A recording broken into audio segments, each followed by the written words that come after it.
Hello and welcome to Witchy Wellness Radio.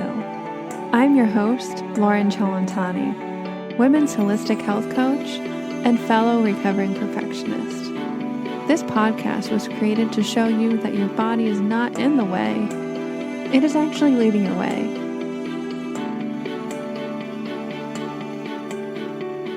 Hello, welcome back to Witchy Wellness Radio. You are listening to episode 180, Vibrational Being Self-Love with Whitney Freya. I am very particular about the type of CBD and hemp products that I use. There's so much hype and lack of testing and quality in the industry. So the company that I love and use is Evo Hemp. Not only do they have a beautiful product like hemp seeds, CBD oil, gummies, even hemp chocolate, protein bars, protein powder, they also support a 40-acre co-op farm in Minnesota, which is farmer-owned, focusing on bringing equality and innovation back to Black, Indigenous, and other socially disadvantaged farmers. So if you are looking into trying any type of CBD or hemp products, head over to evohemp.com. The link is in the show notes, and make sure you use code WICHY, WICTHY, for 20% off of your purchase. Without further ado, please enjoy episode 180, Vibrational Being Self-Love with Whitney Freya.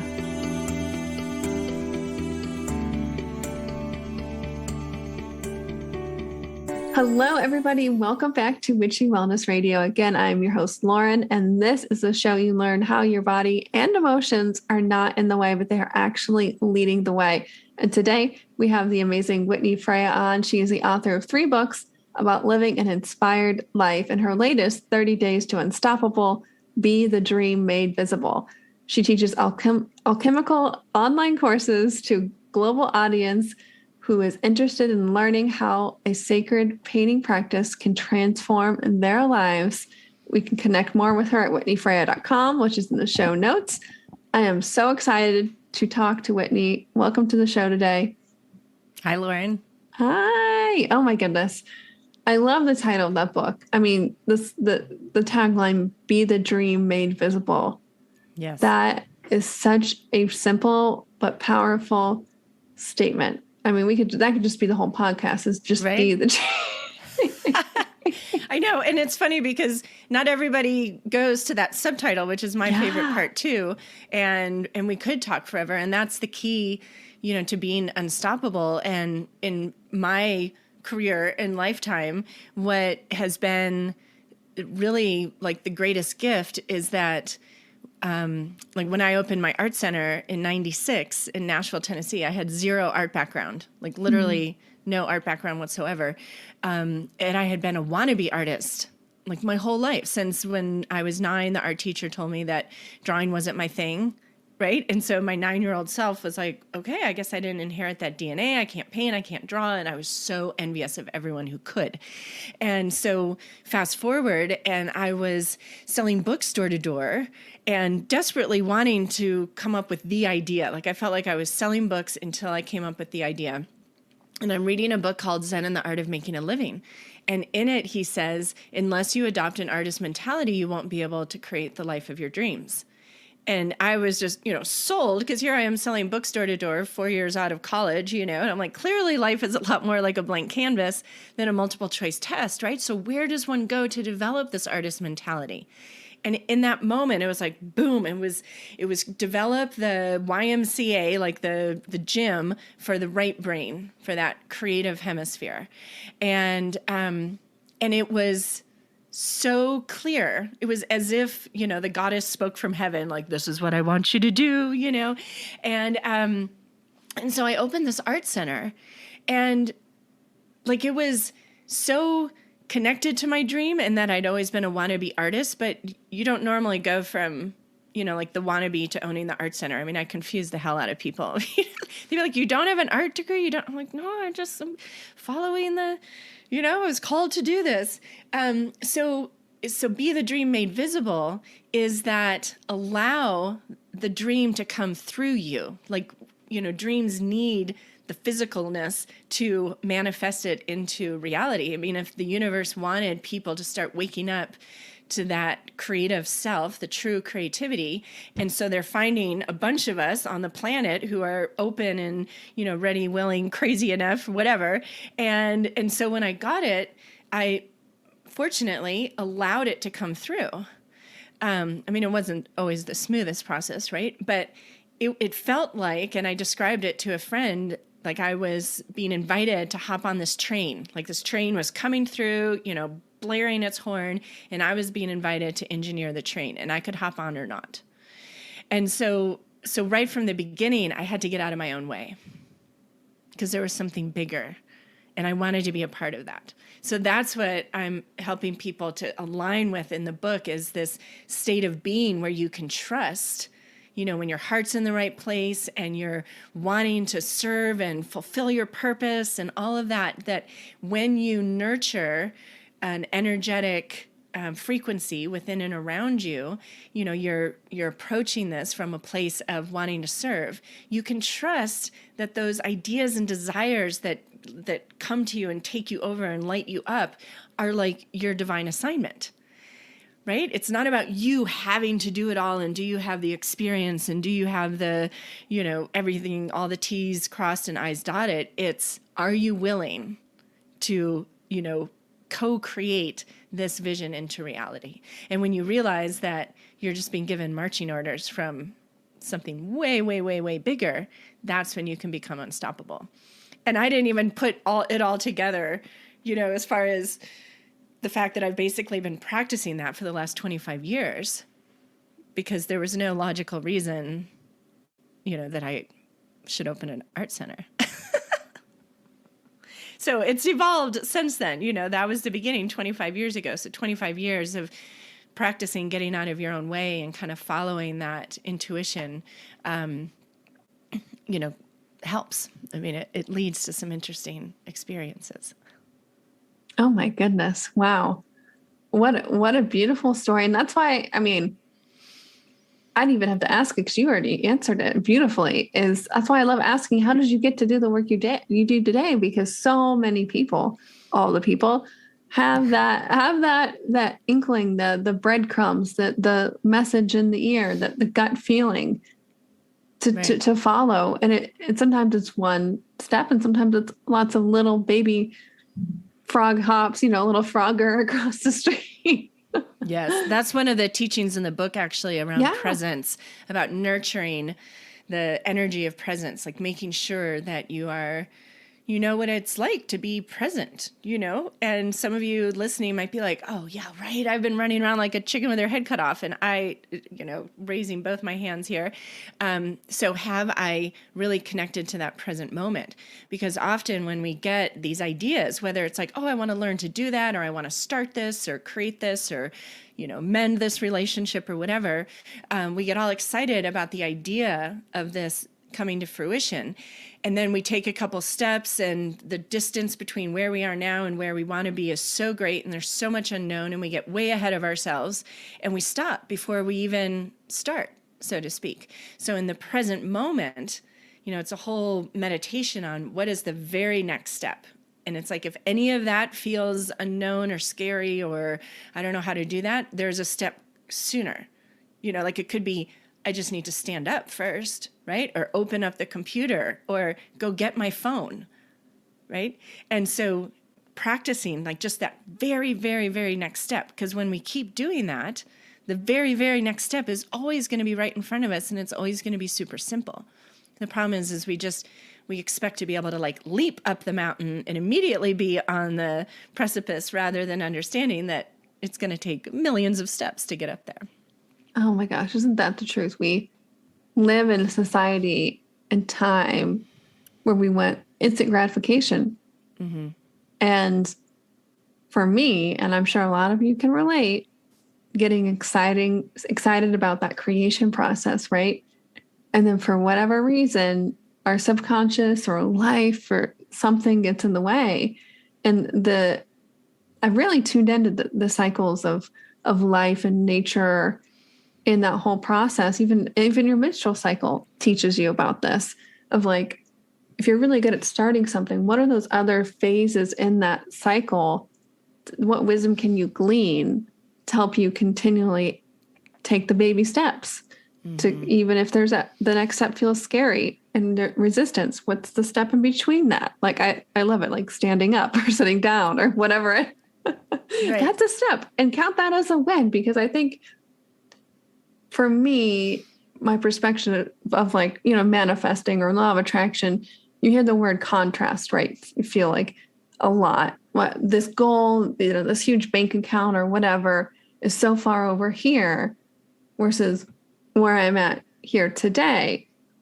But it's about taking those baby steps in that vibration, or trying to get that vibration of that abundance. So how do you balance that? Because I know that the action steps are huge, even if they're small, because a lot of people think, oh, I'm just going to manifest this by sitting on the couch and eating Fritos all day, like, instead of taking the inspired action. Because you talked to us about the inspiration part, but the aligning with that kind of that vibration of that. Right. So one of the first things to get really curious about is to witness yourself and witness the thoughts and ideas, the words that follow up the desire, right? So if you were to say to a friend, or you're thinking to yourself like, oh, I really want to, go to Greece this year. I mean, I am tired of not traveling. I've always wanted to go to Greece. Time is now. And then notice, just take a step back and watch yourself. And are the next thoughts, words, ideas like, but I don't have enough time or money or blah, blah, blah, or all the COVID tests or whatever it is. So there's no right or wrong, but just observe that. So what happens with most of us, and again, we learn through experience, right? So I'm speaking from lots of experience. What we do is we follow up the things that we really want to do, that we are excited about, that are lighting us up. We follow that up almost immediately with all the reasons why we can't, or it's probably not available to us. So on a level of frequency, right, you have this dream that's like lighting you up. So let's just say that's a high frequency. And then you follow it up with not enough this, not enough that, can't, not like that, happens for her, not me, kind of thing. That's all, let's say, a lower vibration. So there's not any resonance there. So it's a really, really difficult thing to manifest what you want when you're surrounding it with all the reasons why it can't happen, right? So, and if any of us have ever taught anybody, you've ever cared for a little child, and you say, oh, you can do it. And people follow, oh, but I'm this and that and whatever. And you just, like, there's no energy there. There's nothing you can, but you could do this. No, I can't. And it's like, okay, well, whatever you think, you're right. Right? If you're telling yourself that it's not available to you, then right, it's not available to you. So how can you just follow up? So just then witness yourself like, whoa, I do that. I didn't even realize I do that. Okay, so let's practice following up the idea with other ideas that are supportive, right? And it doesn't mean lying to yourself. It just means like, okay, so I want to go to Greece. I don't know how or when or with what money, but God, it would be so awesome to be there, and I want to go to these islands, and I can picture the blue. And let's see, have I ever all of a sudden been able to do something that I didn't think I'd be able to do? Do I, have some frequent flyer miles? Like, there's a way. Lots of people go to Greece. So I'm just going to stay open to the possibility and start getting excited and literally, pull up Greece on your computer screen, make your screensavers, keep thinking the words Greece. And because you're following up the vision with other ideas that are in alignment, it's just like planting a seed in the garden. You're not planting it in ground that's hard and covered in weeds. You're nurturing the soil so that it's fertile and that dream can grow. And that's a whole different experience. You will live an entirely different life just by developing the awareness and then getting curious about, let's just try, witchy lady, like, let's try following it up with some words, right? I mean, abracadabra means I speak, therefore I create, right? Like witches, I went through a phase last year sometime. I read all these books, all these like witch-based books, and witches are super conscious of the power of their words. And we have forgotten that. And we throw these words around that have nothing to do with anything that we want at all.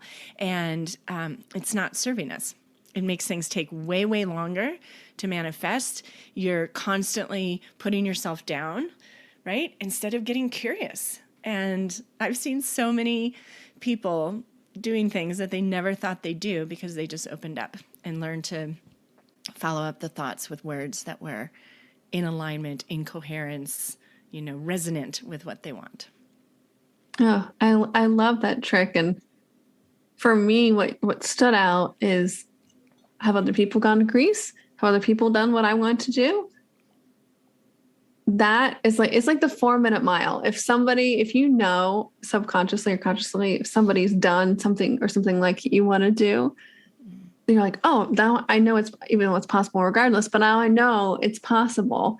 And after I forget who hit that 4-minute mile, then there was a flood of more people that could hit that 4-minute mile, whether it's manifesting a trip, healing yourself, a career, a relationship. One thing that really helped me with relationships is I would tell myself, that partner, my partner, is out there. They exist. They're alive at this moment.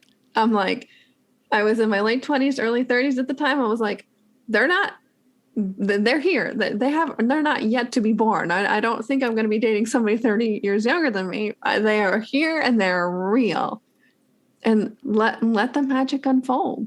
How that brings it to me. And I have this little Post-it note on my desk on my computer, and it says, "This is simple, this is easy, and this is fun."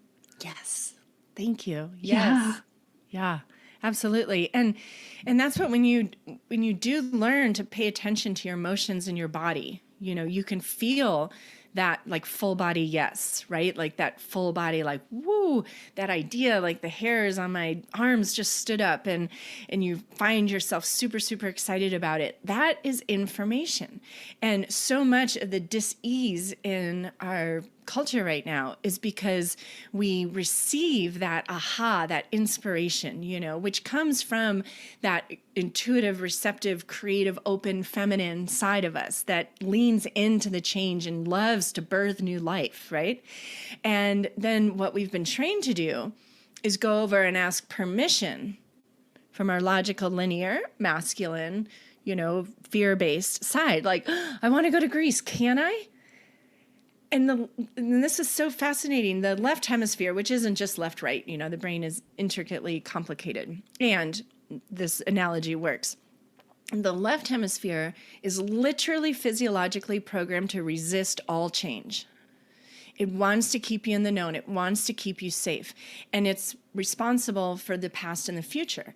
So what it does is it takes all of your experiences up until now and files them away. I mean, this is our wisdom. A lot of our wisdom comes from these experiences that we've had. And so we can draw on them. Like we all had the experience where you're talking to a friend and all of a sudden a memory from so long ago. Like sometimes they're even random, but it comes to your mind to offer to them. That's the left hemisphere doing what it's meant to do.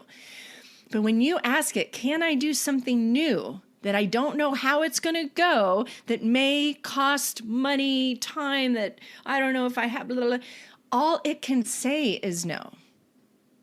And so it's the one that starts offering up, but you haven't done the laundry in a long time, and you don't have enough money in the bank account. And that's the voice that speaks those words. And it's literally doing it almost against its own will, because it's thinking, sister, I'm not the part of you that you're supposed to ask to do these new things. I'm the one you're supposed to tell. We need money, we need time, we need a plane ticket to Greece, right? And the logical linear brain will start to, attract that to you. But if you're asking it permission, it's going to tell you no. It's trying to protect you. It's trying to protect you from disappointment, if you don't get to go to Greece. So understanding, how ideas are processed, how we receive things, and how we can consciously choose, to open and receive, and rather than try and judge something that doesn't even exist yet, right? Like it's just an idea. Like let's nurture the idea. If it lights you up, let's give it some space and see if it wants to grow. And then maybe you'll end up finding that you really want to go to Peru and you'll end up in Peru. But, it's the call to adventure that you're saying yes to. Oh, isn't that the truth? The call to adventure of life, of Yes. fully living and being the dream made visible. I love that subtitle so much. I wanted to ask about why is it vital for us to embrace that creativity? I'm assuming you kind of just answered that, but tapping into creativity, why is that so important in this process? Well, but the story that's coming to mind is in 2012, I had just left my marriage and moved into a new house. And so I'd, moved all my books and everything. And so I was revisiting, old books.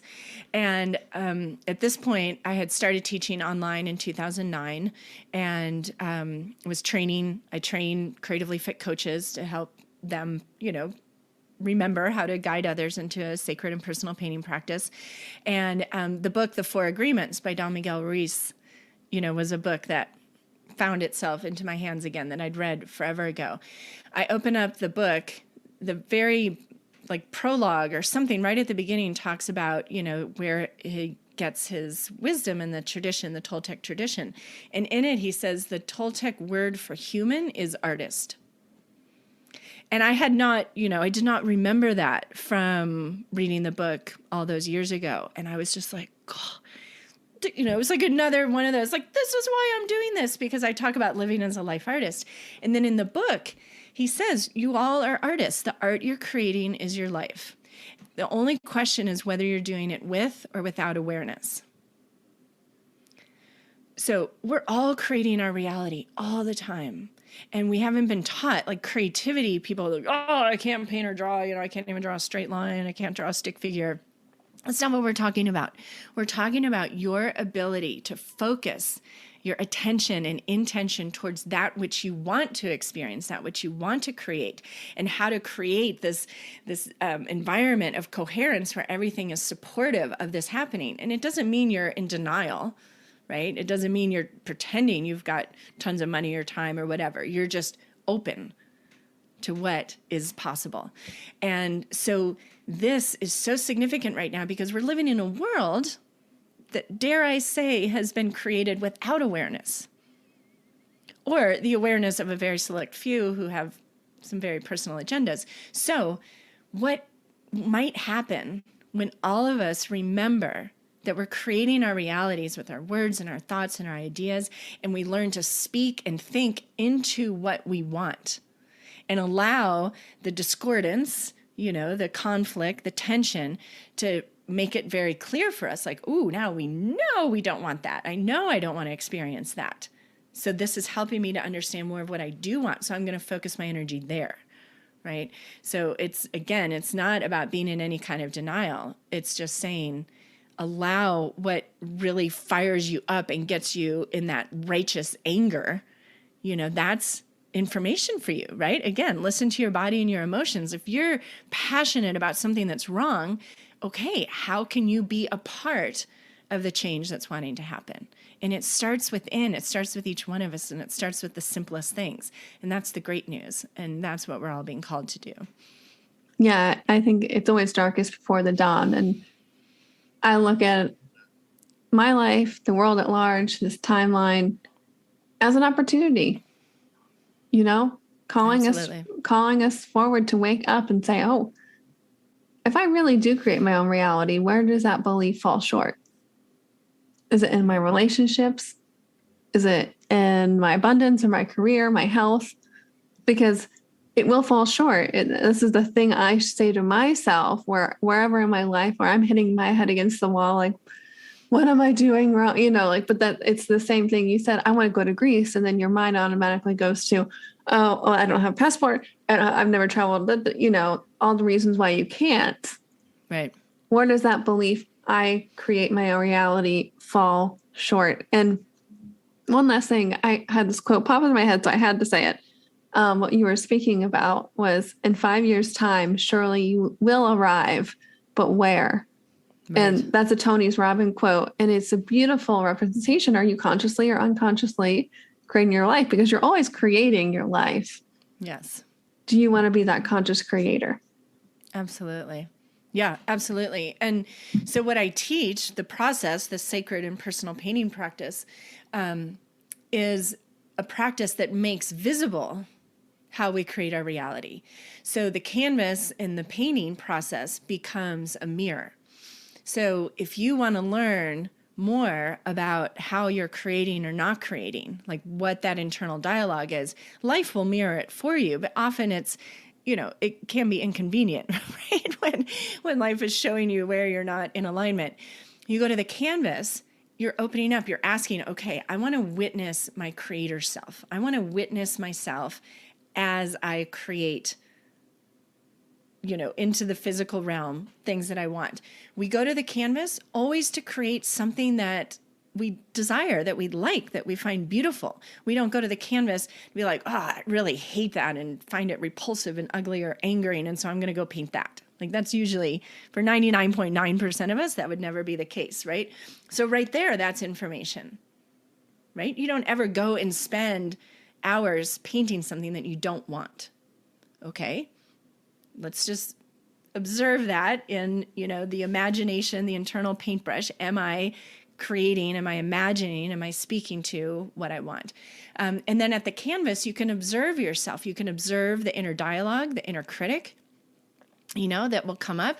You can observe if you start things and don't finish. That's how you'll create. If you are really careful, if you're concerned about doing it right, if you're comparing yourself to, something on the screen, again, there's no right or wrong. It's information. Is that serving you, in the process of creating your life? Like, wow, I didn't even realize I was so critical of myself. I didn't realize I always jumped to what's going wrong. Right.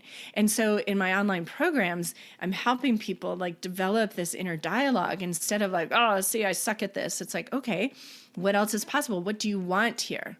Well, it's gotten really dark and it's muddy and the colors are all blending together. It's like, okay, what do you want? Well, I want it to be brighter. I want to be able to see more clearly, the owl I'm painting. Okay, I can help you do that. Right. So when you tell me what it is you want to accomplish or create, then as the teacher, as which I'm just mirroring your own inner guide, right? The universe is saying, what do you want? And then I can help you get there. But if you're going to sit home telling me everything that's wrong, all I can do is agree, sit back and be like, okay, let me know when you want to align with what you want, when that's what you want to have a conversation about.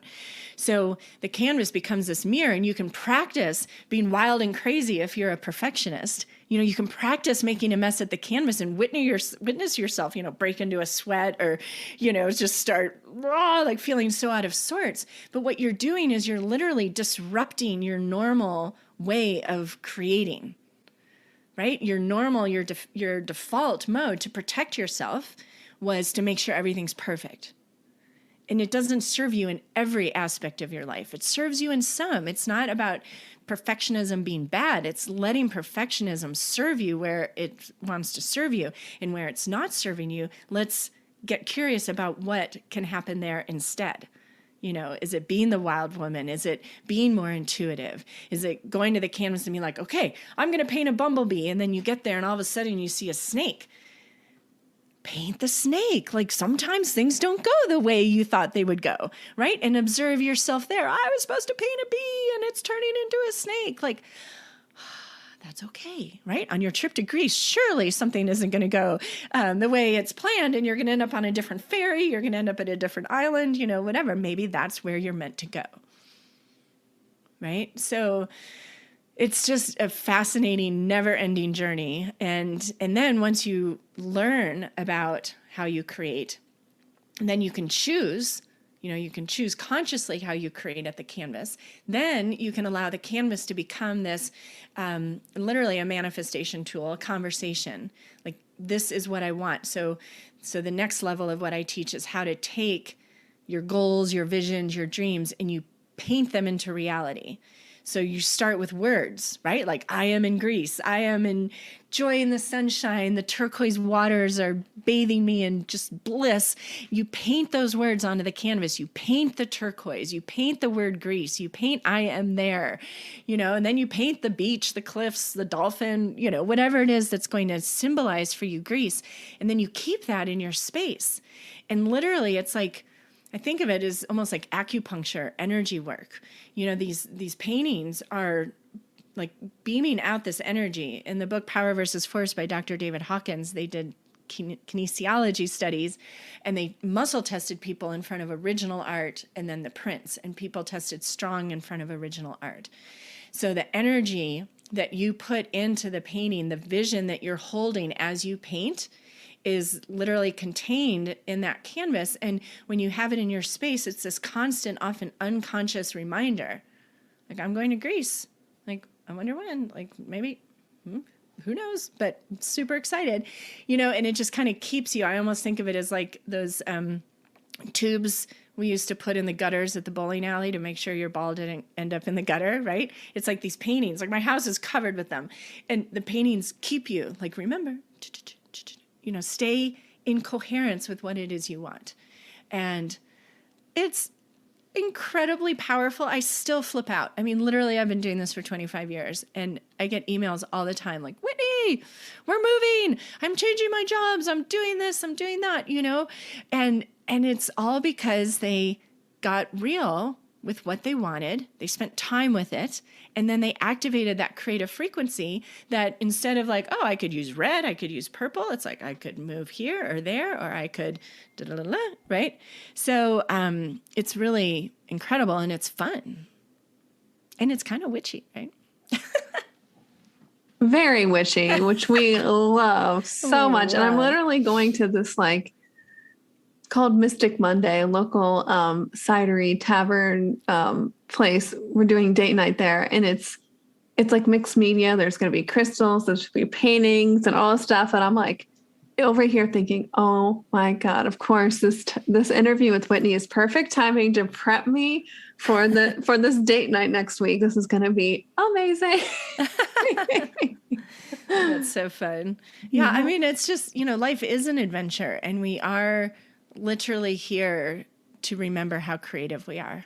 And there's never been a point in history that we've needed all hands on deck, remembering this and focusing on all the goodness that can be ahead of us when we choose it, and how to follow those dreams and be unstoppable, not let yourself get stopped by your own limiting beliefs, because those limiting beliefs, have served you. They don't need to steer the ship anymore. And so allow yourself the time and space to learn, to remember, is what it will feel like, to remember how to really kind of take back the reins and steer your life and your thoughts and your ideas in the direction that you want. And I promise, like a year from now, your life will be totally different. It just will. Oh my goodness. Totally great. I was just literally journaling. We moved a year ago. And so it's kind of like our in-between place. And we're in the process of like manifesting what that next direction move looks like. And I was literally journaling this morning thinking, oh my God, so much has changed since this past year. So much of those default self, that programming that was there, was ready to come up, and I released. And now it's like this beautiful deeper co-creation. Like, I've released a lot of that resistance, and now I'm excited to continually soak up that unknown, right? And tune into where we need to be or go next. But it's about being here now in that present to create that future. So thank you for that beautiful reminder. I just looked at the time. Was there anything else you wanted to kind of cover or like wrap up that we didn't say before we start to close the show today? Well, just one of the things that has been such a powerful force in my life and is behind all the teachings in 30 Days to Unstoppable, as well, is remembering that the truth of the fact that everything is energy. That, in 30 Days to Unstoppable, I mean, I spent 20 hours in the darkness right before New Year's in 2018, 19. And the message that I got was like, remember how to care for yourself as a vibrational being. And because everything exists as energy before it becomes matter. So by the time something manifests in your life, it's been circling around for a while. right? And so understanding that the energy, the words, the ideas, the relationships, how you spend your time, and all the little ways that you can bring into your space things that lift you up, that light you up. This is really, really important right now. And so understanding that there are different ways to care for ourselves. And whenever anything, you've gotten knocked off your center, you're feeling frustrated, angry, just hopeless, depressed, whatever it is, it doesn't matter what happened or where you want to go. In that moment, please ask yourself, what can I do right now that will make me feel better, that will raise my vibration? It doesn't matter, if it's finances or relationships or anything that's not going the way you want it. Take your attention off of those things and get it focused on something that's going to bring you joy. Light a candle, dim the lights and brew a magical cup of tea. Like, it can be so simple. But care for yourself as a vibrational being. And when you do that, you start developing a sensitivity, right? You develop a sensitivity to like, oh, this food, I'm not feeling a resonance. This person, what should I do today? Ooh, that feels good, right? It's exactly what you're teaching, and I love it. It's listen to your body, like tune into that subtle guidance we're getting all the time, because we are. And when you do that, life expands. You don't feel alone. You can watch the synchronicities and the coincidences. And, any of you who want to go to Greece, pay attention the next 24 hours, like whatever it is you want, declare it. Like, you don't have to speak it. You could write it down, think it, and then pay attention to what happens the next 24 or 48 hours. You'll be shown the next breadcrumb, and follow that and celebrate that and see how much you can nurture this dream of yours.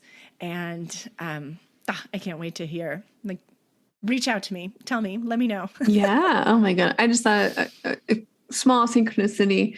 I've been really wanting to get more into the crypto world, and a coaching group that I'm a part of, we were talking about it in one of our calls.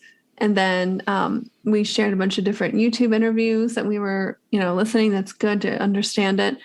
And this was like, I did not watch the Super Bowl. I will say that. But I heard the next day from other people that Coinbase did a $7 million ad. And all it was this QR code that was floating around. And for me, that was a beautiful confirmation that for crypto and learning more and doing more.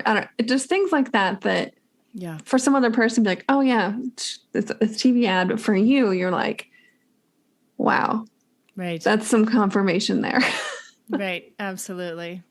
Absolutely. I love it. Yeah. I mean, you'll get the affirmation or not. The idea, the dream will continue to feel, good, or it will lose energy. And so maybe that was just to kind of prepare you for something else, or you don't have to judge it, but it's just that opening to the possibility, and then paying attention and seeing if it continues to feel resonant, if it continues to feel right, and then that allow that to influence your decision making more than the logical part of you, because your dreamiest life, your next breakthrough, it's probably not going to lie on the other side of something logical.